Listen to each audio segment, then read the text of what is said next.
Ito naman po yung pag-usapan natin. I just wanted you, Mr. Witness, to give us the definition of confidential funds. Diyan po sa circular na yan under, I think it's page 2, item 3.7.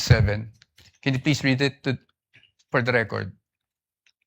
Under 3.7, confidential fund refers to the lump sum amount provided as such in the GAA for NGAs, in appropriation ordinances for LGUs, and in the COBs for GOCCs for their confidential expenses. Salamat po, Mr. Witness.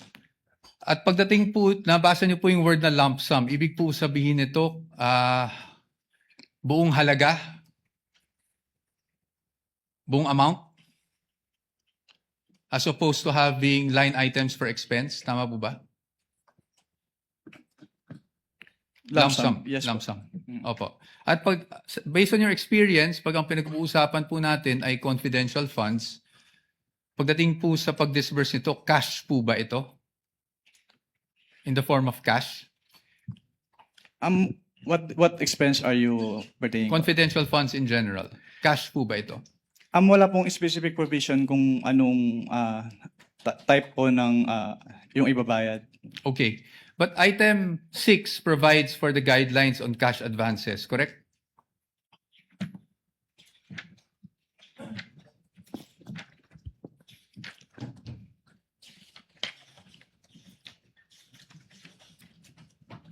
Based on this document po, yes po. Yes po. And I refer you now to item 6.1.2. Diyan po, sinasabi po ng provision na yan na ang maaari lang mag-avail ng cash advance pagdating sa confidential funds ay ang isang designated bonded special disbursing officer or SDO, or kung wala mang ganong designated SDO ay ang head of agency, correct? Yes po. At kanina po, sabi nyo, binasa nyo bawat pahina noong mga sinabite sa inyo ng DepEd at OVP for their liquidation reports. Tama po ba? Yes po. At you would be aware na ang STO po para po sa OVP ay si Ms. Gina Acosta. Tama po ba? Based on the documents submitted, yes po. Yes, thank you. At pagdating naman po sa DepEd, Mr. Witness, ang SDO po ay si Mr. Edward Fajarda. Tama po ba? Based on the documents submitted po, yes po. Yes. So based on that, tama rin po ba na sila ang maging payees ng mga cheque na inilabas ng DepEd para sa cash advance? Yes po. Tama po. At sila, tama rin po na silang nag-encash ng mga cheque dahil silang payee. Tama Yes po? Yes po. Yes. So they complied with 6.1.2, correct?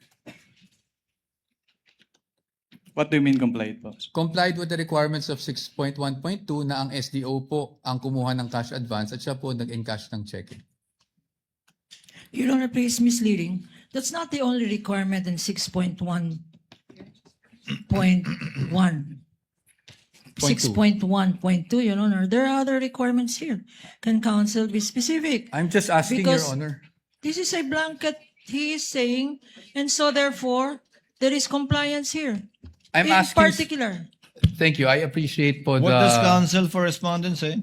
I appreciate naman po the objection of the good counsel. So I will be more specific. Tama po, nag-comply po na ang SDO ang payee sa cheque at ang SDO po ang nag-encash. Yun lang po. Just on that part.